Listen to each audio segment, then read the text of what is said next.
damai sejahtera.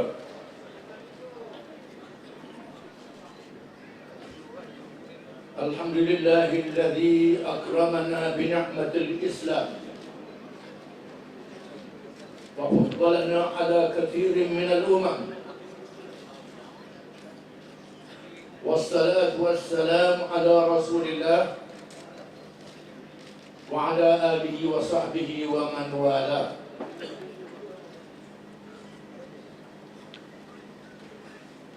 Ashabul fadilah, para ulama yang berhormat dan dihormati, pemimpin-pemimpin parti politik, NGO,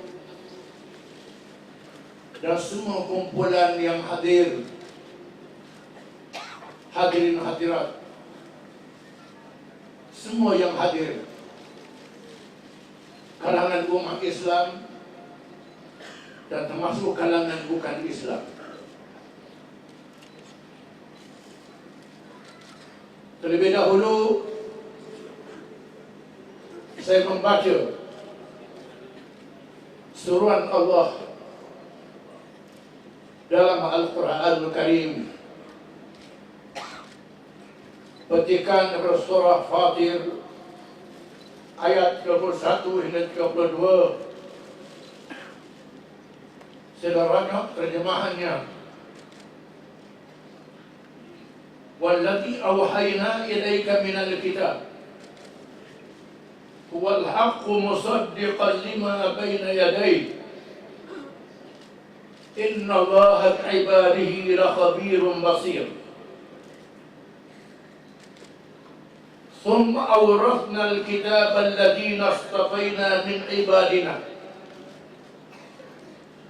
faminhum zalimun li nafsihi wa minhum muqtasid wa minhum sabiqun bil khairat dzalika huwal fadlul kabir." Dan orang yang kami wahyukan kepadanya, yaitu Muhammad sallallahu alaihi wasallam,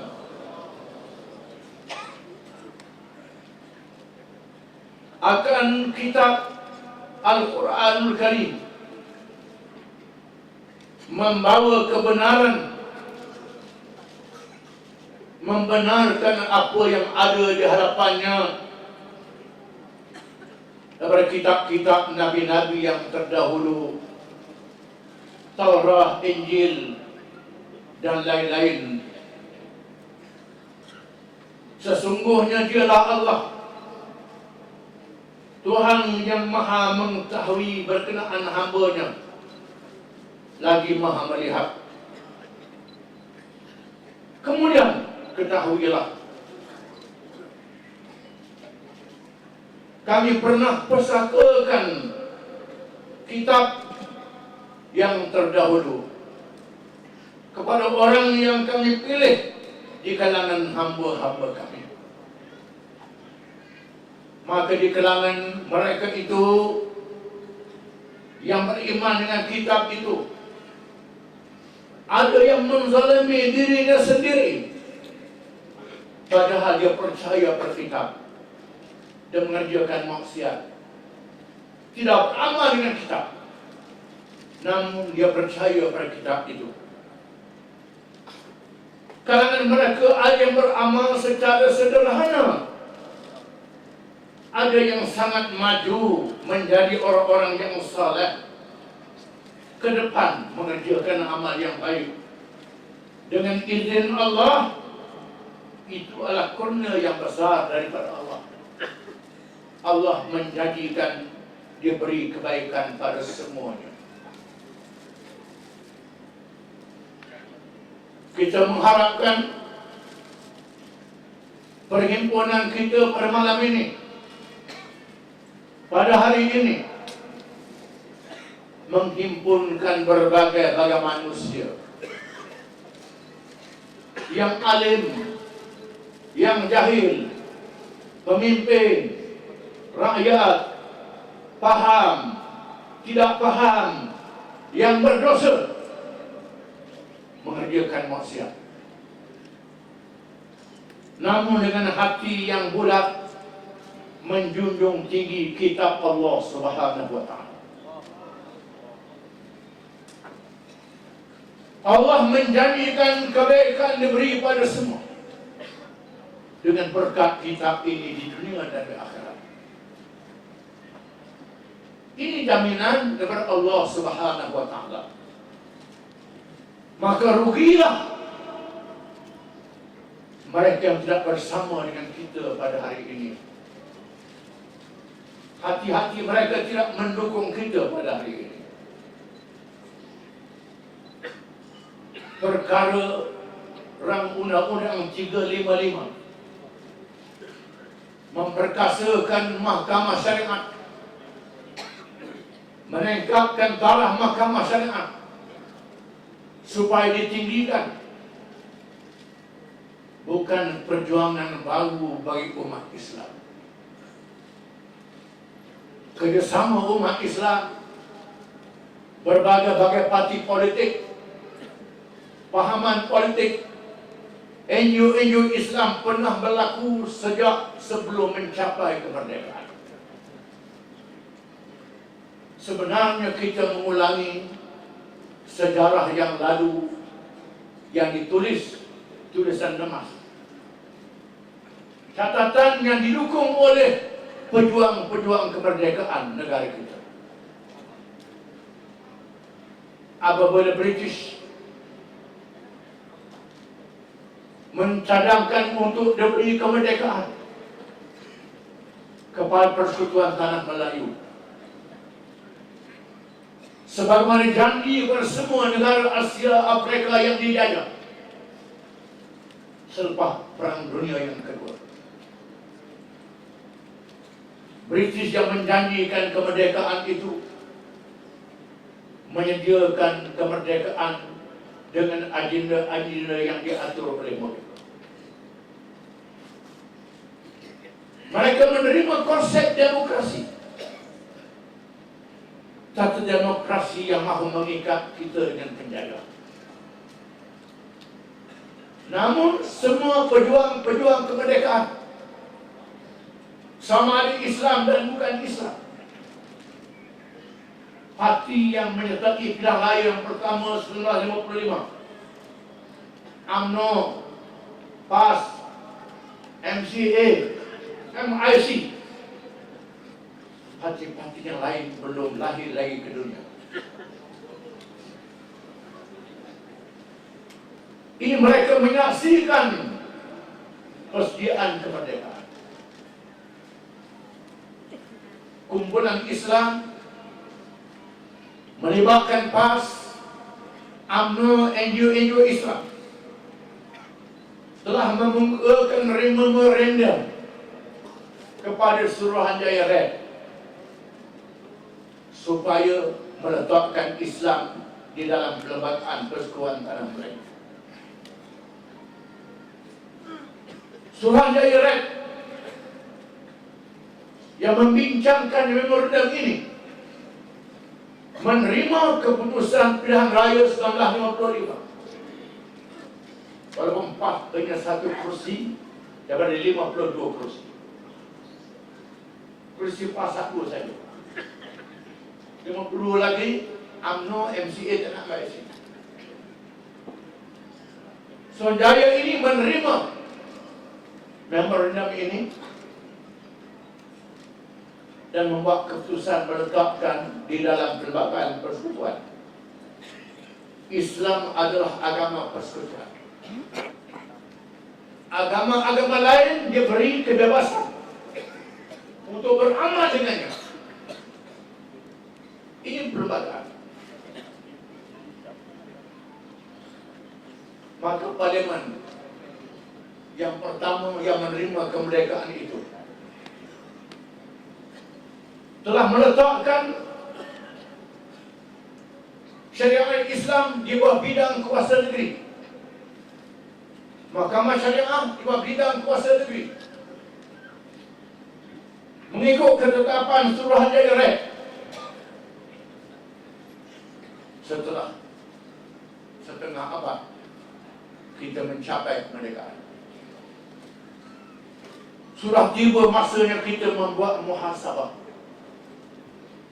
membuat perhitungan semula terhadap perlembagaan yang sudah usang itu.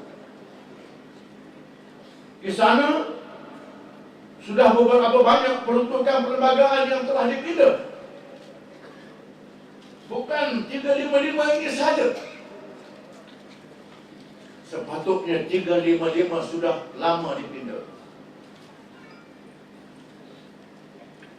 Akhirnya kita buat keputusan mengadakan perbincangan, melibatkan parti-parti politik, melibatkan pengamal undang-undang, melibatkan NGO Islam, UMNO dan PAS, bekal-bekal hakim yang kanan, peguam, termasuk peguam negara dan lain-lain yang kanan, ilmuwan undang-undang, kalangan pemimpin politik umat Islam, mengadakan perbincangan di atas tanggungjawab agama, menunaikan perintah Allah Subhanahu wa Ta'ala. Duri Yang Maha Mulia Tuanku As-Sultan Yang Agung, Perdana Menteri, pemimpin partai politik adalah pemegang amanah daripada Allah Subhanahu wa Ta'ala.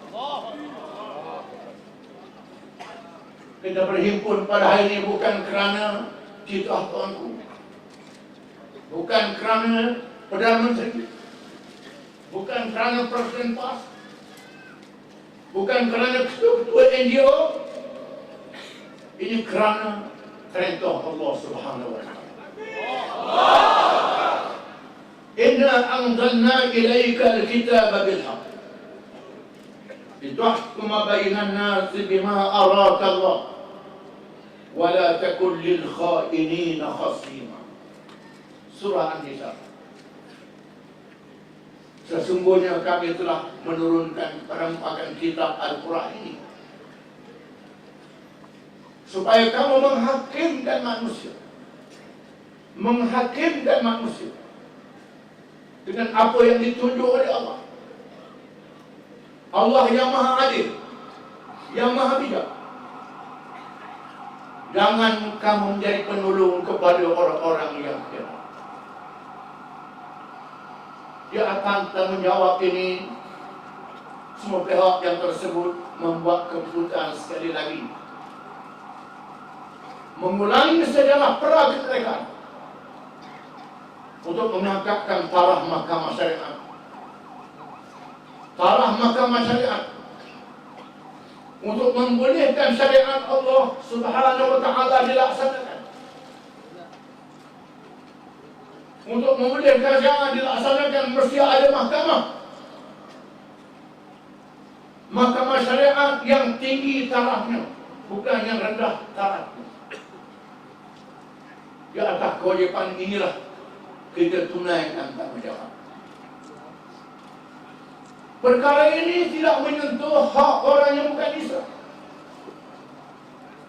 Kerana Perlembagaan Persekutuan mengatakan Mahkamah Syariat bidang kuasanya terhadap orang Islam sahaja.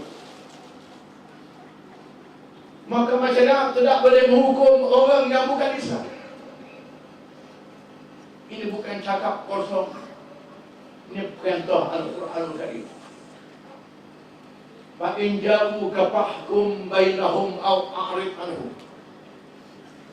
Jika sekiranya orang bukan Islam membawa kes mereka, kamu boleh hukum dan kamu boleh biarkan mereka.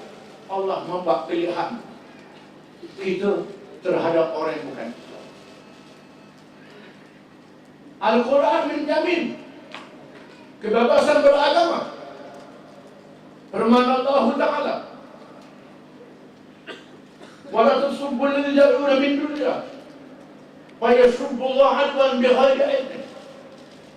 Wahai orang-orang Islam, jangan kamu memaki orang-orang bukan Islam kerana Tuhan-Tuhan mereka yang lain daripada Allah.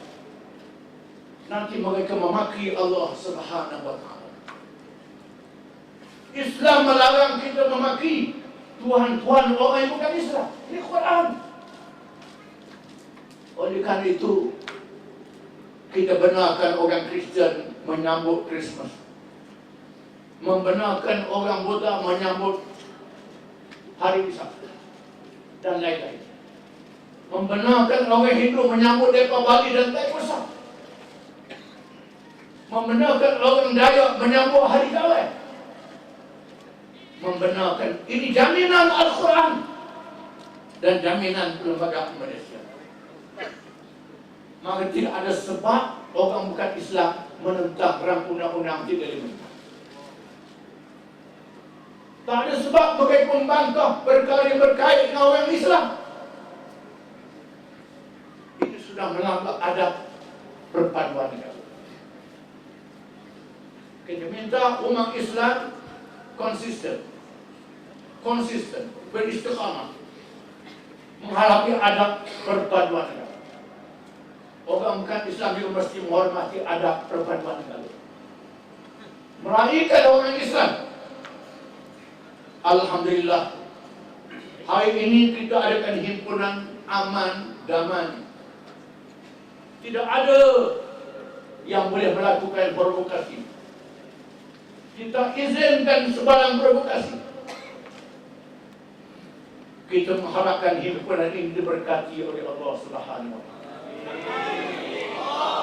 Semua mereka yang hadir, pemimpin, rakyat, pengamal media yang membuat Al-Quran, semuanya mendapat berkat dari Allah Subhanahu wa ta'ala.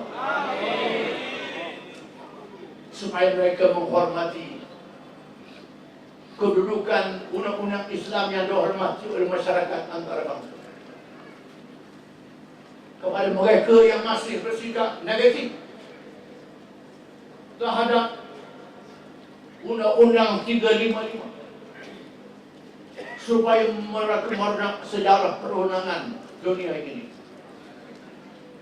di mana letaknya undang-undang Islam dihormati oleh dunia. Ketika ahli undang-undang antarabangsa mengadakan seminar konferensi di Belanda selepas Perang Dunia yang kedua untuk menggubal undang-undang antarabangsa bagi menjamin keamanan dunia, mereka terpaksa membaca terjemahan Al-Quran Karim dalam aspek undang-undang. Ini sebab Perang Dunia yang pertama. Di akhir abad yang lalu, awal tahun 30-an, kalangan ilmuwan barat bersama Vatican City, bersama Muslim League di Makkah, menganjurkan pertemuan ilmuwan Islam dan Barat, melibatkan ilmuwan undang-undang. Dalam pertemuan itu, tokoh-tokoh ilmuwan Barat mengiktiraf kedudukan syariat Islam yang wajib dimuakkadkan oleh dunia. Mereka yang ada di Malaysia ini nyamuk-nyamuk dan agas-agas yang kecil saja.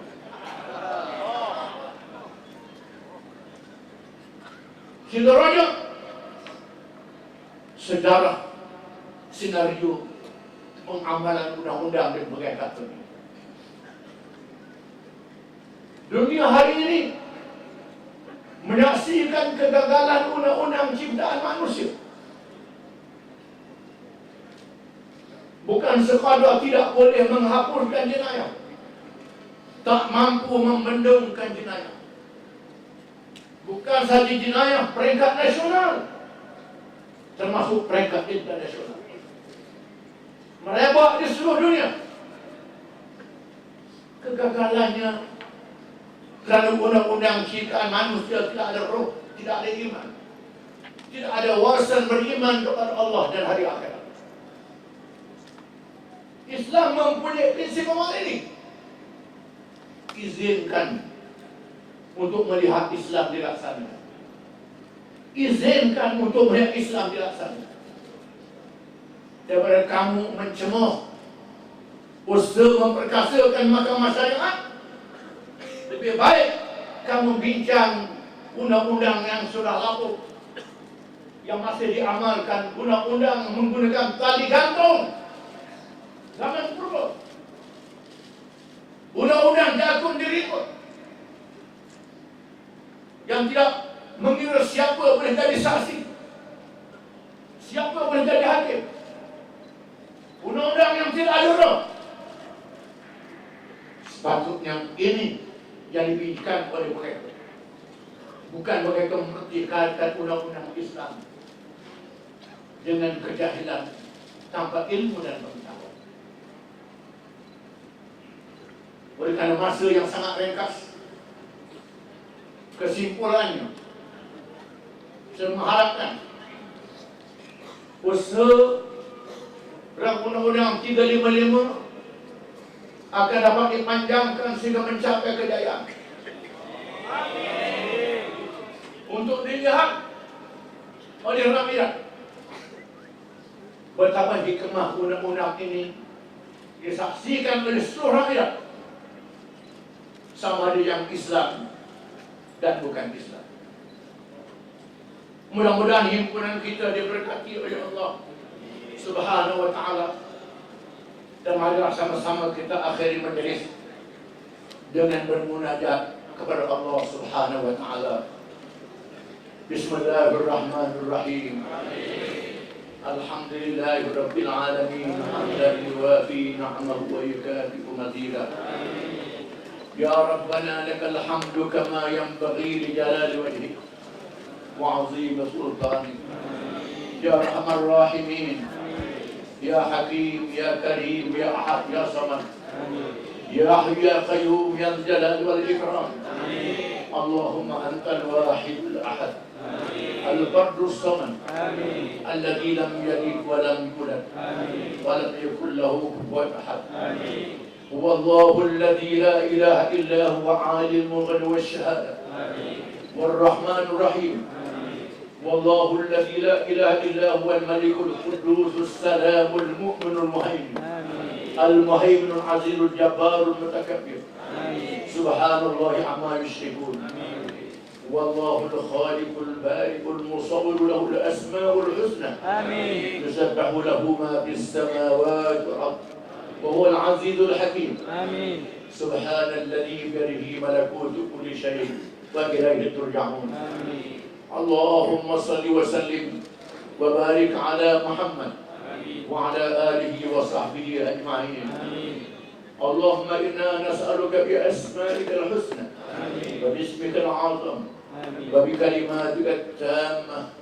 اللهم تقبل منا أعمالنا تامة واغفر لنا ذنوبنا عامة، كبيرها وصغيرها، عظيمها وعقيرها، ظاهرها وباطنها، علنها وسرها. اللهم حبب إلينا الإيمان وزينه في قلوبنا وكره إلينا الكفر والفسوق والعصيان واجعلنا من الراشدين. اللهم آت أنفسنا تقواها وزكها أنت خير من زكاها، أنت وليها ومولاها. اللهم إنا نعوذ بك من علم لا ينفع ومن قلب لا يخشع ومن نفس لا تشبع ومن عمل لا يرفع ومن دعاء لا يستجاب له. اللهم إنا نعوذ بك من منكرات الأخلاق والأعمال والأهواء، ونعوذ بك من فتنة المحيا والممات ومن فتنة المسيح الدجال ومن فتنة ما ظهر منها وما بطن. اللهم انصرنا في إقامة دينك وتطبيق شريعتك. اللهم عليك من ظلمنا، اللهم عليك من عادانا، اللهم عليك من كادنا. يا مالك يوم الدين، إياك نعبد وإياك نستعين. اهدنا الصراط المستقيم، صراط الذين أنعمت عليهم من النبيين والصديقين والشهداء والصالحين. ربنا هب لنا من لدنك رحمة وهيئ لنا من أمرنا رشدا. آمين. ربنا هب لنا من أزواجنا وذرياتنا قرة أعين واجعلنا للمتقين إماما. آمين. ربنا لا تزغ قلوبنا بعد إذ هديتنا وهب لنا من لدنك رحمة إنك أنت الوهاب. ربنا إننا سمعنا منادي ينادي للإيمان أن آمنوا بربكم فآمنا. ربنا فاغفر لنا ذنوبنا وكفر عنا سيئاتنا وتوفنا مع الأبرار. ربنا أحينا مسلمين وتوفنا مسلمين وألحقنا بالصالحين. ربنا آتنا في الدنيا حسنة وفي الآخرة حسنة وقنا عذاب النار. وصلى الله وسلم وبارك على محمد وعلى آله وصحبه أجمعين. وآخر دعوانا أن الحمد لله رب العالمين. الله أكبر.